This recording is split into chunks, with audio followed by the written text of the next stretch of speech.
Imagine you're at a crossroads. It could be a job offer with a great salary, a promising new relationship, or the chance to move to a new city. On paper, everything adds up. The logic is sound, the pros outweigh the cons. And yet, deep in the pit of your stomach, there's a quiet but persistent hum of unease. A feeling. Or maybe it's the opposite. Maybe the choice seems risky, illogical even, but you feel a profound and unshakable sense of rightness about it, a pull towards it that you can't quite explain. This is the gut feeling. It's a form of intuition so powerful it feels physical. It's the whisper that says, "Don't get on that plane," or the certainty that says, "This person is important." We often dismiss these feelings as irrational, a glitch in our otherwise logical minds. But what if they aren't a glitch at all?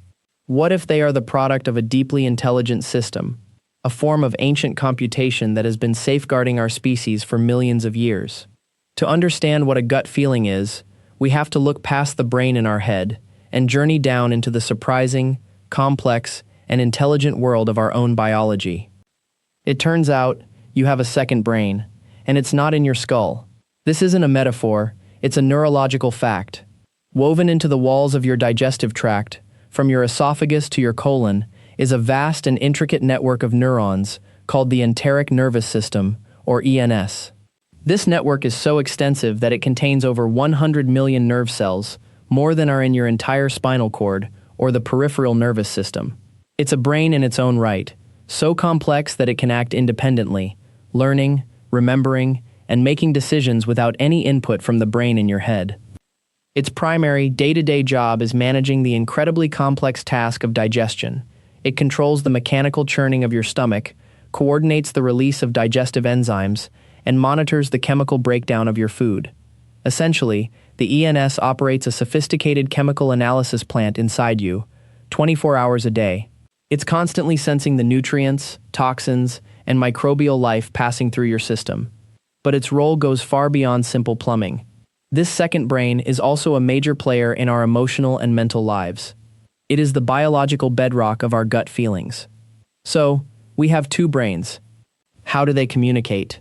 The primary line of communication is a massive nerve called the vagus nerve. Think of it as a biological information superhighway, a fiber optic cable running from the base of your brain all the way down into your abdomen, branching out to connect with your heart, lungs, and, most importantly, your gut.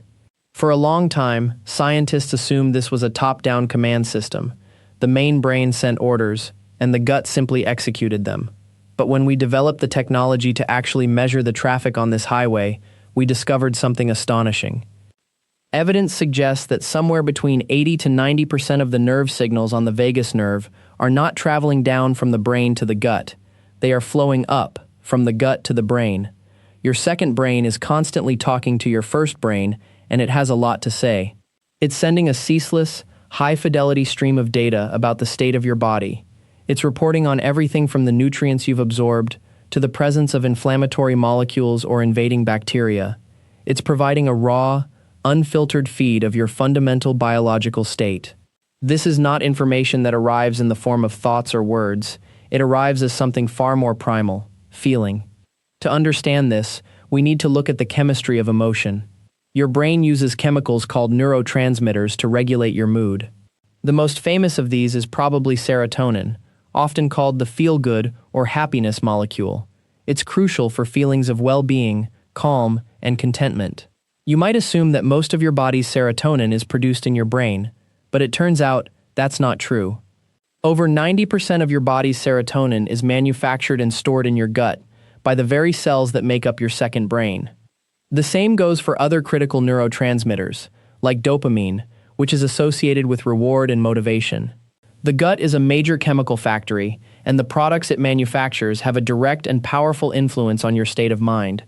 When your gut is calm, balanced, and healthy, it sends signals of safety and well-being up the vagus nerve.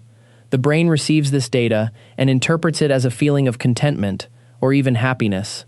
But what if your gut detects something is wrong? An invading pathogen, an inflammatory food, or even the physiological signals of external stress. The ENS changes its chemical output. It might slow down digestion, it might trigger the immune system, and it sends urgent signals up the vagus nerve.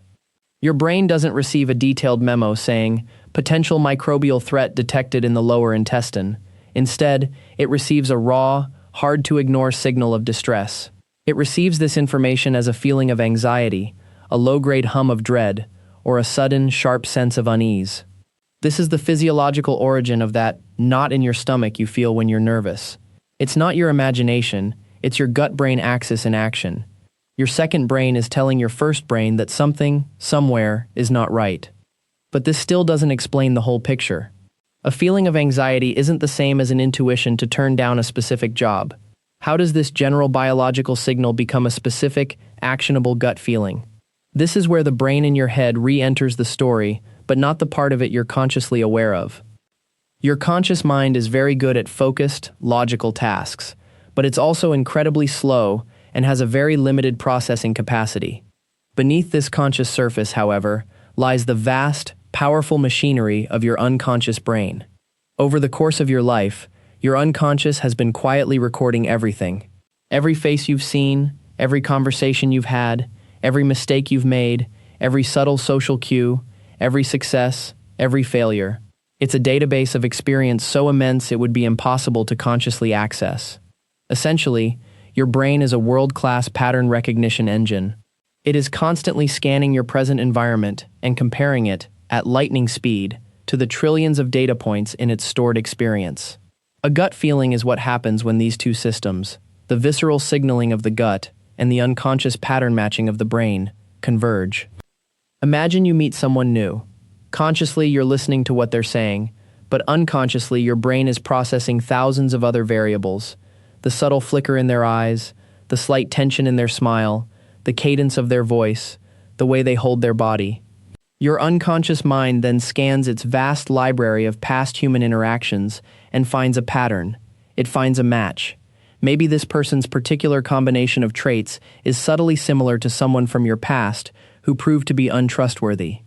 You won't consciously know this. The connection is buried too deep. You won't be able to articulate, "This person reminds me of my third-grade classmate who stole my lunch money." The processing happens far below the level of language. Instead, your unconscious brain flags the situation as a potential risk. It sends an alert. And how does it send that alert to your conscious mind in a way that's impossible to ignore? It uses the ancient superhighway of the vagus nerve. It triggers a cascade of signals that tells your second brain to create a feeling of visceral unease. That little knot forms in your stomach. Your gut is telling you to be careful. The feeling isn't magic, it's data processing. It's your brain's pattern matching system telling you, "I've seen this before, and it didn't end well." This system of rapid, intuitive judgment wasn't developed to help us choose a career or a partner. It was forged in the furnace of evolution as a matter of life and death. For early humanity, the world was filled with lethal uncertainties. Is that rustling in the bushes a predator, or just the wind? Is this unfamiliar fruit a source of nourishment, or a deadly poison? In these situations, there was no time for careful, logical deliberation. The species that survived were the ones that evolved a shortcut. This shortcut was the gut feeling, that split-second hesitation before walking into a dark cave, a feeling of revulsion at the smell of slightly spoiled meat. These weren't conscious choices. They were rapid, nonverbal alarms triggered by the gut-brain axis. An individual who felt a deep, unexplainable unease about a certain patch of terrain and avoided it was more likely to survive a hidden predator than the one who logically reasoned that there was no direct evidence of danger. Over countless generations, evolution selected for a nervous system that could make these fast, life-saving judgments based on incomplete information and past experience. Our gut feelings are an evolutionary inheritance, a survival mechanism passed down from billions of ancestors. So, what does this all mean? A gut feeling is not a mystical message from the universe. It is a profoundly biological event. It's a real-time conversation between the ancient, feeling brain in your gut and the powerful, pattern-matching brain in your head. It's the result of your body's sophisticated sensory apparatus detecting subtle cues, either in your internal environment or the world around you, and cross-referencing them against a lifetime of stored, unconscious experience. In short, it's a form of intelligence, but one that speaks in the language of feeling, not the language of reason. Ultimately, this understanding doesn't diminish the power of a gut feeling, it enhances it. It tells us that these intuitions are not to be dismissed as mere fantasy. They are a legitimate data stream, a valuable signal from the deep, complex system that is you. It's a reminder that consciousness is not confined to the neat and tidy box of our rational thoughts. It is a symphony, played by our entire body. The next time you feel that inexplicable pull, or that quiet hum of warning, listen closely. You are hearing the whisper of your own biology, the accumulated wisdom of your species, and the deep, silent processing of a mind far greater than the one you think you know. If you enjoyed this journey into the mind, I invite you to subscribe for more.